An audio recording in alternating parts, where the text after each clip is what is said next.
Good morning. Sylvie's here.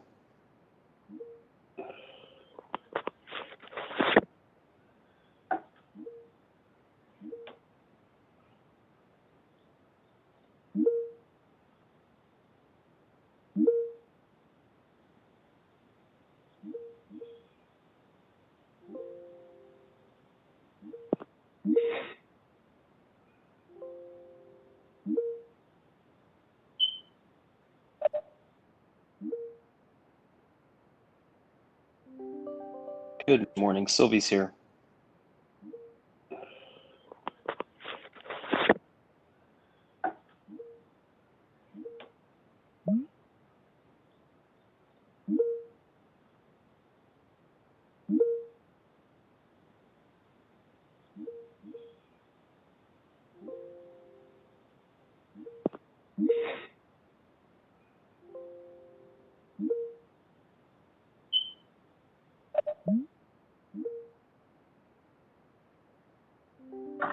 Thank you. Good morning. Sylvie's here.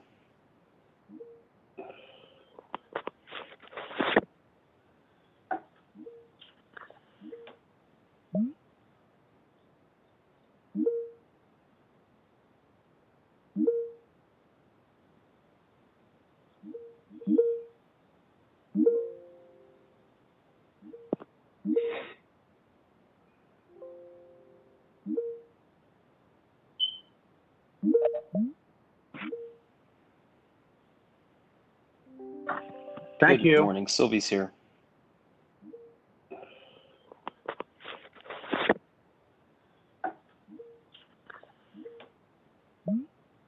Bolzman here. Good morning, Commissioner. Morning, mate is here.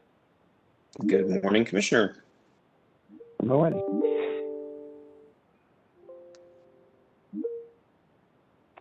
In hindsight, we might have thought about maybe scheduling this an hour earlier just because something else is going on right now. Thank Good you. morning. Sylvie's here. Yeah, I You forgot sound like about you're the time. interested. We can see all kind of Bolzman here. reruns all night long. Good morning, Commissioner. True. Maida, I had him on the ropes. Don't come to his Morning, mate rescue. is here. Good morning, Okay. Commissioner. All righty. Morning next time. I did not consider the time difference when the inauguration was at noon. In hindsight, we might have thought about maybe scheduling this an hour earlier just because something else is going on right now. Thank you. Good morning, Sylvie's Commissioner. Yeah, I You forgot sound like about you're the time. interested. Roop's here too. That should be always. Good morning, We can see all kind of Bolzman here. reruns It all is. night long. Everyone is. Good morning, Commissioner. True. Maida, I had him on the ropes. Don't come to his rescue. Good morning, Okay. Commissioner. All righty. Morning next time.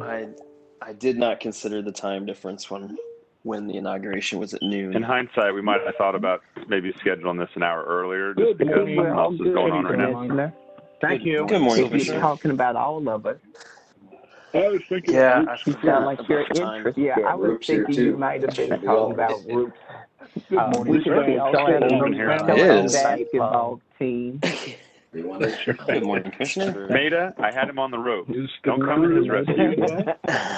Good morning, Commissioner. All righty. Morning next time. I did not consider the time difference when the inauguration was at noon. In hindsight, we might have thought about maybe scheduling this an hour earlier just because something We're all else is good, going on right now. Commissioner. Thank you. Good morning, If you're Commissioner. talking about all of us. Yeah, I You forgot sound like about you're the time. interested. Yeah, I was Roop's here thinking you too. might have That been should be talking always. about Roots. morning, We can see all kind of Bolzman here. It is. basketball team. Everyone is. Good morning, Commissioner. True. Maida, I had him on the ropes. Don't come to his rescue. Good morning, Commissioner. All righty. Morning next time. I did not consider Okay, the it time is difference 10:15. All when the commissioners are in inauguration was at attendance. noon. We will In go ahead and hindsight, we call might have the thought about January 20th, maybe scheduling this 2021 an hour agenda meeting earlier to just order. because something else is going Due on to right the now. COVID-19 pandemic, we will continue conducting agendas via WebEx for the foreseeable future. I ask those participating on the call, please mute your phone unless you need to speak. First order of business is to approve the January 13th, 2020 agenda minutes. You all have seen those. Are there any additions or corrections? Hearing none, all those in favor of approving the minutes from January 13th say aye. Aye. Aye. Those minutes are approved 5-0. We have 7 tariffs and orders today. We have one other discussion. And then we do have a presentation at the end of agenda. So we will go through the orders, go through the discussions, then hit scheduling, and then the presentation. So first order of business, the presentation is Liberty State Company presentation on the end of the agenda meeting today. So first order of business is file number CA 2021-0058. This is in the matter of the application of Chariton Valley Communications Corporation for expansion of its designation as a telecommunications carrier eligible for federal universal service support pursuant to the Telecommunications Act of 1996.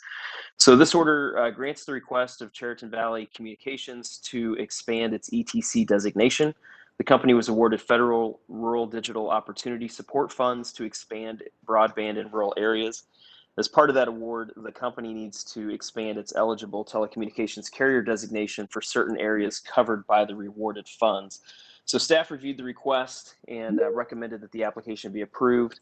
No other responses were received, so I support this order expanding their ETC designation, and this is version 1. Commissioner Kinney. I support the order. Commissioner Roop. I support the order. Commissioner Coleman. I support the order. And Commissioner Holzman. I support the order. All right. All those in favor of approving the order as drafted version 1, say aye.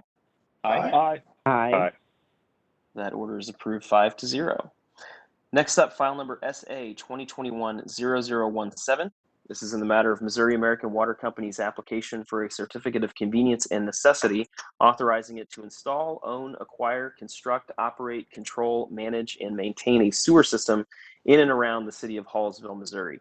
This order just sets a procedural schedule for Missouri American's request for a CCN for a sewer system near Hallsville.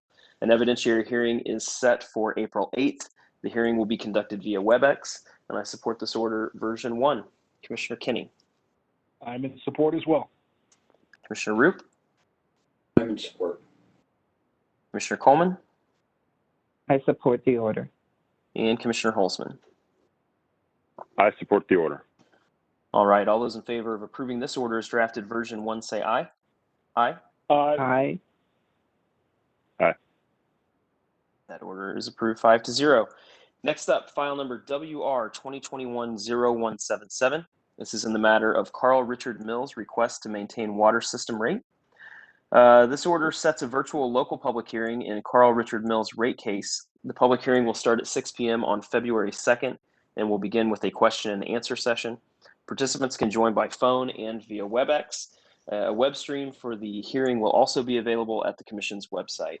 And I recommend we support this order version 1. Commissioner Kinney. I'm in support. Commissioner Roop. I am supporting. Commissioner Coleman. I support the order. And Commissioner Holzman. I support the order. All right. All those in favor of approving the order as drafted version 1, say aye. Aye. Aye. Aye. Aye.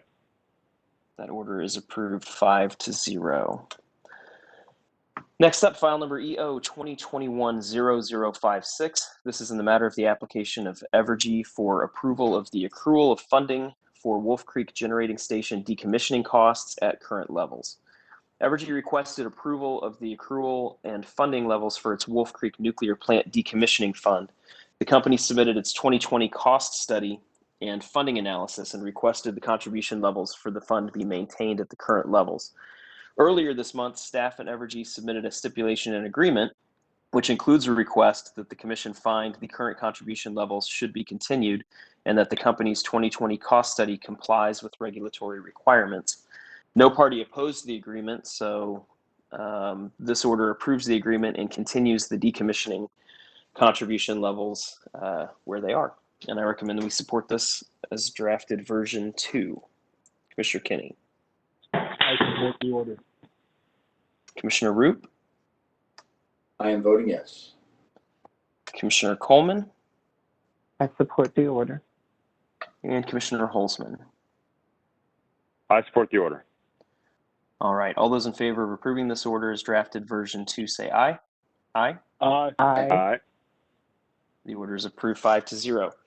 Next up, file number EC 2021-0059.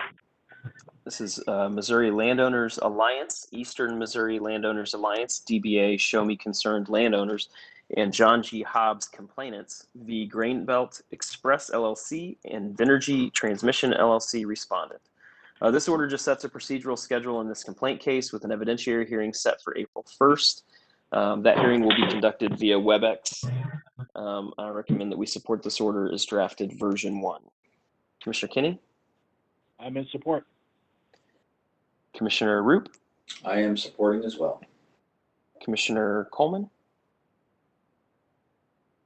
I'm in support. And Commissioner Holzman? I support the order. All those in favor of approving the orders drafted version 1, say aye. Aye. Aye. Aye. Aye. That order is approved 5-0. Next up, file number EO 2020-0262. This is in the matter of the 9th prudence review of costs subject to the commission-approved fuel adjustment clause of Evergy. Evergy Missouri West and Evergy Metro staff and public counsel filed a partial stipulation and agreement resolving certain disputes in the company's 9th FAC prudence review. Under the terms of the agreement, Evergy agreed to remove certain costs from its FAC calculation, including the Sibley retirement costs. Since no party opposed the agreement, it will be considered unanimous. This order approves the partial agreement, and I support this order as drafted version 1. Commissioner Kinney? I'm in support. Commissioner Roop? I am in support. Commissioner Coleman? I support the order. And Commissioner Holzman? I support the order. All right, all those in favor of approving the order as drafted version 1, say aye. Aye. Aye. Aye. Aye. That order is approved 5-0.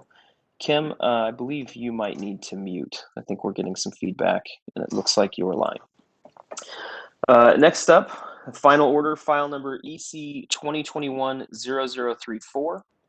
This is Missouri Landowners Alliance and Eastern Missouri Landowners Alliance, DBA Show Me Concerned Landowners, and John G. Hobbs Complainants v. Grainbelt Express LLC and Invenergy Transmission LLC and Invenergy Investment Company LLC respondents. A complaint was filed against Grainbelt and Invenergy. The complainants allege that the respondents are violating the Commission's 2019 order granting a CCN for the transmission line by not using a specific standard form agreement for easement negotiations with impacted landowners. The parties agreed to submit this case for the Commission's consideration based on briefs.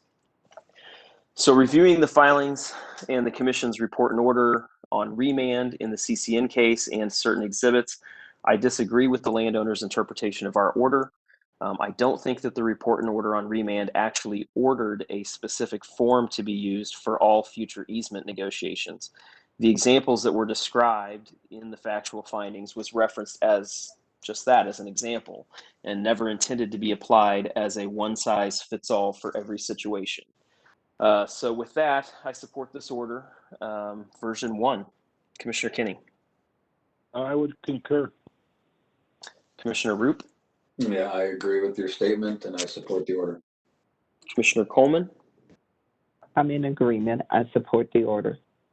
And Commissioner Holzman. I support the order. All right. All those in favor of approving the order as drafted version 1, say aye. Aye. Aye. Aye. That order is approved 5-0. Next up, we do have Judge DePel for a pre-hearing memo case discussion. Judge DePel? Yes, Mr. Chairman. This is the FAC prudence review for Evergy Metro and Evergy West. The issues lists were just filed yesterday after hours, and their position statements are due tomorrow. I will be giving you all an updated memo about some issues that they set out there that I don't think I covered in my memo. The Sierra Club issues have settled, and there is a partial stipulation and agreement waiting the response to that for any, all of the active parties have signed on to that agreement, but the other parties, the responses would be due on Friday. So the commission can take that up on next week's agenda. That is the same day that the hearing starts. So there are still some outstanding issues, and this is kind of intertwined with Evergy's Mia case somewhat. So I will be giving you all an updated memo, and the hearing will start Wednesday. It's virtual. And if you have any questions, please let me know. Okay, are there any questions from the commissioners to the judge at this time? All right, hearing none, thank you, Judge. We have one other discussion. This is a request for documents related to an informal complaint. Judge Woodruff. Yes, I'm here. This was a request from an individual for a copy of documents related to her informal complaint against Evergy. Some of the documents were provided to the commission by Evergy, therefore we need to vote from the commission to go ahead and release them. I've contacted Evergy's legal counsel, and they do not object to the release of the documents. So I recommend the commission vote to release the documents from the file that were provided to the commission by Evergy. Okay. Any questions from the commissioners? All right, hearing none, I'll make a motion to release those documents. Is there a second? Roop seconds. Seconded by Commissioner Roop. Any discussion on the motion? Hearing none, all those in favor of approving the motion for release say aye. Aye. Aye. Aye. That motion is approved 5-0. Thank you, Judge. Yeah. That concludes our business except for scheduling and the presentation. So let's run through scheduling first. Wednesday, January 20th, today we have that presentation, and then we also have a local public hearing in WR 2020-0344. This is Missouri American Water's general rate case via WebEx, Judge DePel presiding. That will be at 6 p.m. The cities of Riverside, St. Joseph, and Lawson. Thursday, January 21st, a local public hearing in the same case, Judge DePel presiding, 6 p.m. the city of St. Louis. Friday, January 22nd, local public hearing, same case, Judge DePel. Noon is Arnold, the city of Arnold. Monday, January 25th, local public hearing, same case, Judge DePel. At noon, we have the city of Maryland Heights, and at 6 p.m., we have the city of Ferguson. Tuesday, January 26th, local public hearing in that same case. At noon, we have the cities of Warsaw and Warrensburg. And at 6 p.m., we have Jefferson City, Mexico, and St. Charles. Wednesday, January 27th, we'll have agenda at 10:15 a.m. Then we also have an evidentiary hearing in EO 2020-0262. This is Evergy's 9th prudence review of FAC costs. That'll be at 9 a.m. via WebEx, Judge DePel presiding. Thursday, January 28th, we'll have a continuation of that hearing, EO 2020-0262. Again, 9 a.m. via WebEx with Judge DePel presiding. Friday, January 29th, we have a local public hearing, again in WR 2020-0344. That's Missouri American Water's general rate case. That will be via WebEx, Judge DePel. We will have Branson and Joplin at noon. Wednesday, February 3rd, we'll have agenda at 10:15 a.m. There will also be a USB meeting following agenda that day. Thursday, February 4th, through Thursday, February 11th is the NARUC Winter Policy Conference, which will be virtual. Wednesday, February 10th, agenda at 10:15 a.m. And Wednesday, February 17th, agenda at 10:15 a.m. That gets us through the 17th of February. Are there any questions, comments, or requests regarding scheduling for the next month? All right, hearing none, that brings us to our presentation today, which is Liberty State of the company. I believe Mr. Swain, are you present? I'm here. Thank you. All right, take it away, sir. Good morning. Thank you for allowing us to bring to you today Liberty State of the Company presentation. My name is David Swain. I'm president of the Central Region, and today coming to you, unfortunately virtually, but We're in Joplin. With me today and helping with the presentation will be Tim Wilson, VP of Electric Ops, Mike Beatty, VP of Gas and Water Ops, and Tisha Sanderson, our VP of Finance, and Diana Carter is helping us out. She's our legal counsel. On page 2, you can see the agenda that we'll move through today.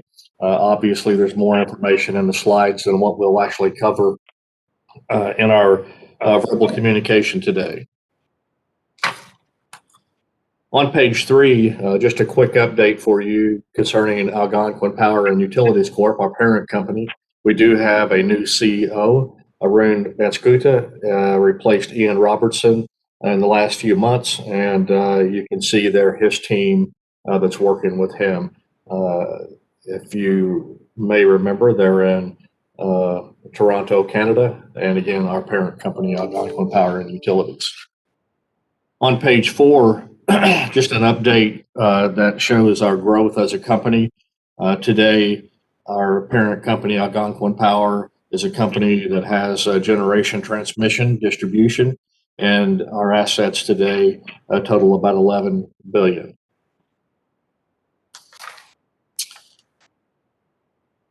We'll talk mainly today about our regulated services group, which I think that you probably are most interested in. Our company today owns regulated water, wastewater, natural gas, electric generation, transmission and distribution utilities, and our customer count now is over 1 million, which was a goal that we had about 5 years ago, and we met that goal this year. So again, thank you for allowing us to present, and I'm going to turn it over to Tim Wilson, our VP of Electric Ops. Thank you, David. Again, this is just kind of the Central Region overview agenda, so let's go on to the next one if you could. Again, I'm Tim Wilson, Vice President of Electric Operations for the Central Region, and you'll hear from Tisha and Mike. You've already heard from David, but wanted to get this team in front of you, and I wanted to point out John Harrison there on the bottom, our new Director of Customer Experience. He joined us just a couple of weeks ago. He's got over 20 years of experience in the industry, most recently as the Director of Collection Strategy and Payment Processing for National Grid out of Syracuse, New York. So we were happy to have him come to Joplin to be here with us. And I can tell you, he's only been here a couple of weeks. He's already made a big impact, and looking forward to what he's going to bring to the table for us in our customer experience group. As you can see here,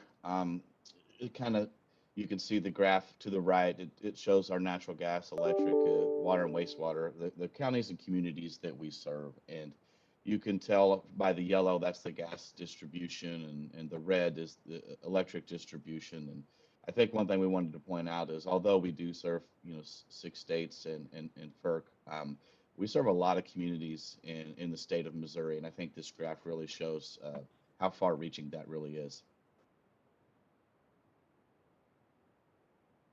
Here is a slide that some of y'all may be familiar with. It shows our generation in the Central Region, whether it's what we own and operate there on the left, or what we co-own but don't operate. For example, Iatan 1 and 2, that we have 12% ownership in, and then our wind PPAs that we've been involved in wind since 2005. But what I'd really want to point you to is our 2021 expected generation mix. As you know, we've embarked on 600 megawatts of wind and the retirement of Asbury. And by the time that all of that's done, you can see that we'll be over 40% wind as a generation mix, and about close to the same thing there with natural gas. And so we've essentially, over the last few years, flip-flopped wind and coal. And we're really proud of our balanced mix of energy resources and looking forward to finishing those projects. And I'll talk a little bit more about those later. With that, I will hand it over to Mike. Good morning, and appreciate the opportunity, Commissioners. I'm Mike Beatty, Vice President of Gas and Water for Liberty Central. And on this slide, obviously, you know that our headquarters is in Joplin and the 6 states that we serve. Obviously, the companies that you preside over are listed there, but wanted to draw your attention to the number of employees. This information is Missouri specific. We've got 823 employees working in Missouri, and the customers we serve, 156,000 electric, 97,000 gas, and 11,000 water customers. This slide is really for your information. We get questions from time to time on our infrastructure, and we thought we would put that information in front of you for you to see. I'm not going to go over the numbers. And then on this slide, our 5-year capital investment plan is to invest $3 billion in our infrastructure. And really a driving force there is to improve reliability, and harden our system against weather and security threats. And we're upgrading our systems and technology to meet the customers' needs going forward, putting a lot of information in their hands so they can decide how they want to use their energy and water going forward. Some of the programs we've implemented or working on, we're developing the portfolio of energy efficiency programs, the MEA. We'll be coming to you with that. Our community solar project, I can say that this Prosperity Solar Farm, the pictures that you see on this slide, this farm is set to commission actually tomorrow. It's a 2.25 megawatt facility, and it should come online tomorrow. And then we just recently had our LED street lighting and private lighting tariffs approved in our last rate case. So with that, I'm going to turn it over to Tim. All right, thanks, Mike. Well, as I alluded to earlier in the graph of our generation mix, it's no surprise, we've been working on these wind farms since 2017. We've projected in multiple dockets the customer savings upwards of 169 million over 20 years and upwards of 300 million over 30 years. And it not only brings those customer savings, but it also, you can see the local economic benefits, environmental and wildlife and habitat protection benefits that we have. So really a good project all the way around. As you can see here, it kind of shows you where our wind farms are. You have North Fork Ridge and Kings Point, which we actually developed ourselves, and then went out for bid to get them constructed. They're really here close to Joplin, about 35, 40 miles away, so right here in our backyard. And then Neosho Ridge Wind Farms in southeast Kansas, just across the state line in Neosho County. And it's the other half, it's 300 megawatts. But what I really want to point you to is where we're at today. And we have completed construction of North Fork Ridge. I'm really proud of that, finishing up commissioning. So it's been completed. And then we expect Kings Point, the other one in southwest Missouri, and Neosho Ridge to be complete, hopefully by the end of March, weather permitting and other acts of God, but really looking forward to those coming online. With that, I will hand it over to Tisha. Good morning. Yep, my name is Tisha Sanderson, and I'm the Vice President of Finance and Administration. And today I will be providing a brief update on our customer centricity and transformation. On the next slide, I'm going to begin with our Customer First program, which is a program that will provide employees with the tools to deliver the experience our customers both demand and deserve. And that includes providing sustainable energy solutions and seamless interactions. This is a multi-year program with 6 primary initiatives, and you can see that on the slide there. The first one is our Customer First Foundations, and the primary focus of this initiative is SAP Empower Plan, which will allow us to integrate business processes across our organization. The second initiative is Employee Central, and this includes the rollout of a software package called SuccessFactors, and it has transformed our ability to store employee data, recruit new talent, and also onboard new employees. This is going to replace a lot of manual paper processes that we have today. The third initiative is Procure to Pay, and this includes the rollout of a software package called Ariba, and that drives our supply chain solutions. The fourth initiative is network and design operations, and this includes GIS and ADMS, and that's going to allow us to gather, manage, and analyze data using new geographic information systems. The fifth initiative is called eCustomer, and this includes two software packages called Kubra and SEW, and this will allow us to manage customer information. And then the final initiative is advanced metering, otherwise known as AMI, and this is going to allow our organization to collect usage information from smart meters. Again, this is a multi-year program, and on this slide, you can see a visual representation of the timeline for this program.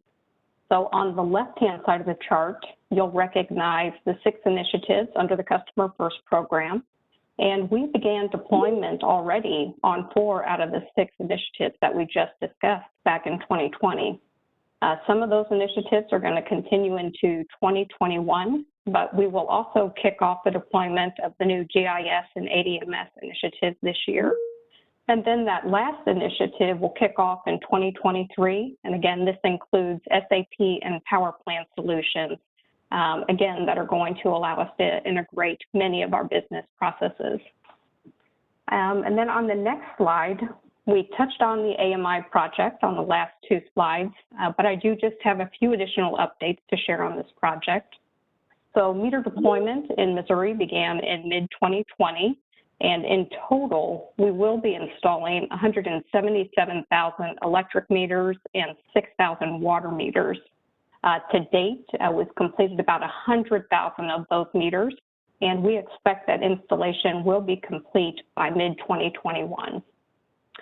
We talked about the electric and the water meters, but I thought that I'd also highlight that our gas meters were already replaced, and we completed that major exchange project back in 2018, where we upgraded about 125,000 meters to AMR.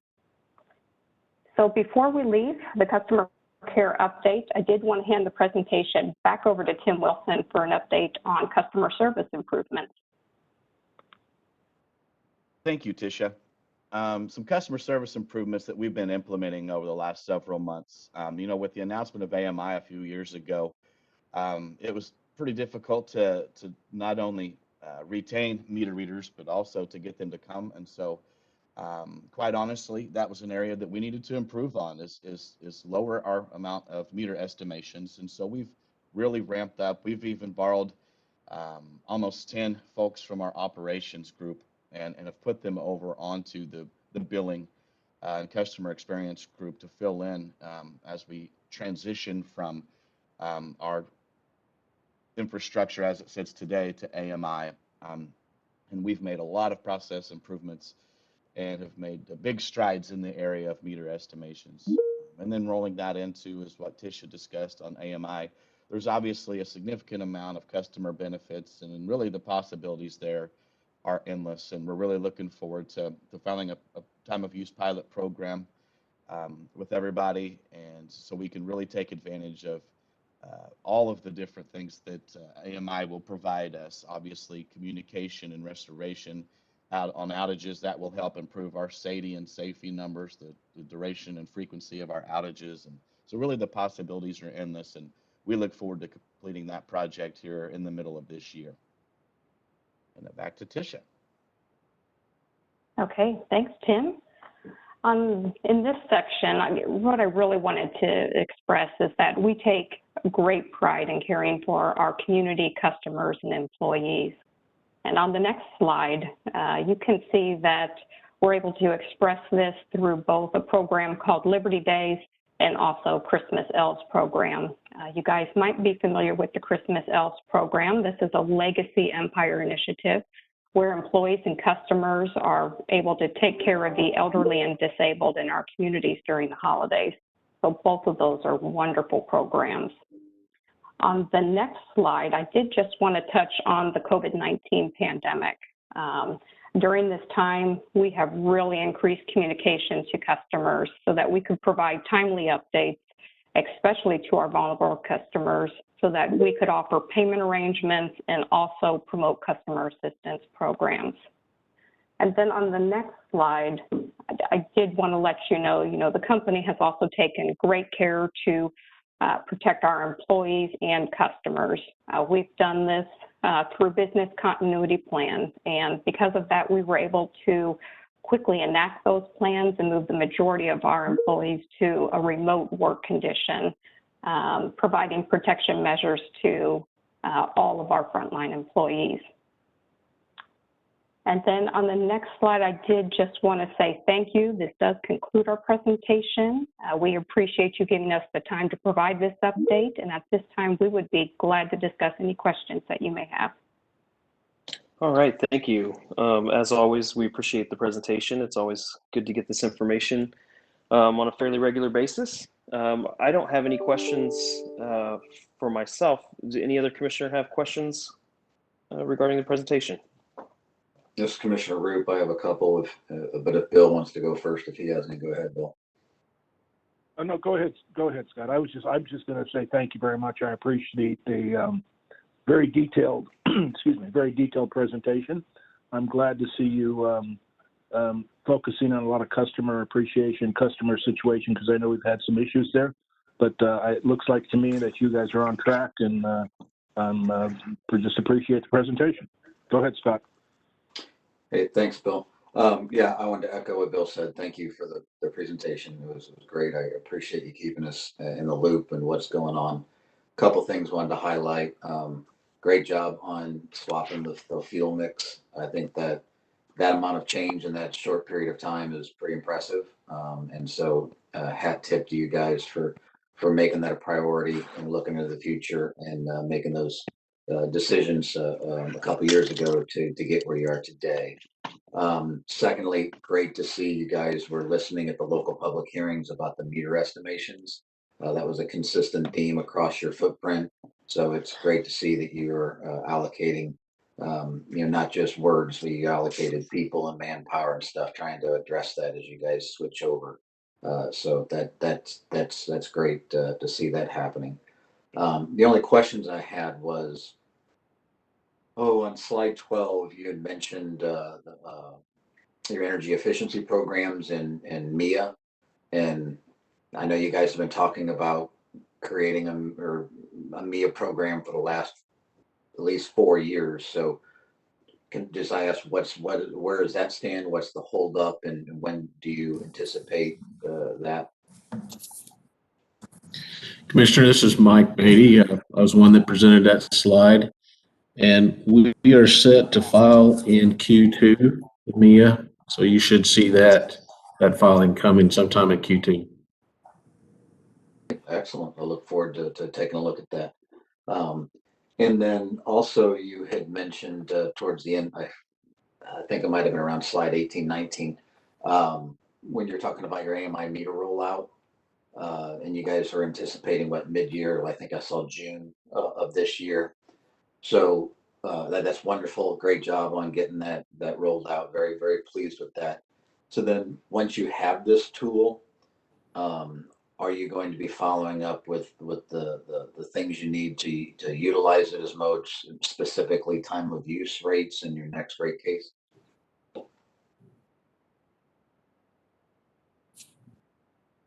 Yeah, this is Tim Wilson. I can cover that a little bit. Yeah, we've got a plan right now that we're working with our regulatory group as well as a billing group to do just that. We do want to file whenever we come in, whenever we file our next rate case, to get all of this implemented in our rates.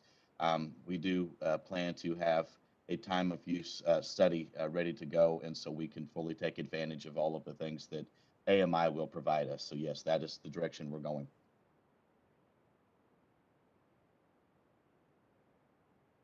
Excellent. All right. Yeah. Look, and again, look forward to that as well. And would you anticipate that being a pilot program, or do you anticipate coming in with we've seen this all over the country and other places, and we're just going to start offering that as a rate plan? I think at this time, as I've understood it from the regulatory group, it will be a pilot program initially so that we can get some better information and understanding obviously the full plan is to offer uptime of use across our system. Okay. Thank you for that information. And the only other last thing I said is on your COVID stuff, and I saw that you closed all your walk-in centers, which is obviously smart and what a lot of people have done. Do you anticipate reopening those and utilizing those in the future? Do you think that the customers have gotten comfortable to where those won't be being needed? Yeah, thank you for that question. This is David Swain. We have had that conversation. Our plan, at least presently, is to reopen those when it's safe to do so. And in our areas that we operate, there are other businesses that have opened back up. I'm sure you're aware of that in our state here. But because we are a utility and those individuals that we have that work in those call centers are essential to our business, we have just been concerned about having that spread among our workers, and so we've continued to keep them closed. But as I said in the beginning, our plan is that we will reopen those at some point. Okay, great. Thank you. I appreciate it. Thank you for the presentation. That's all the questions that I had. All right, thank you, Commissioner. Any questions from the other commissioners? No questions. All right. Okay, hearing none. Thank you very much again for the presentation. And that concludes our business for today. So we will stand adjourned. Thank you, commissioners. Thank you, Mr. Chairman. Take care. Thank you, Mr. Chairman.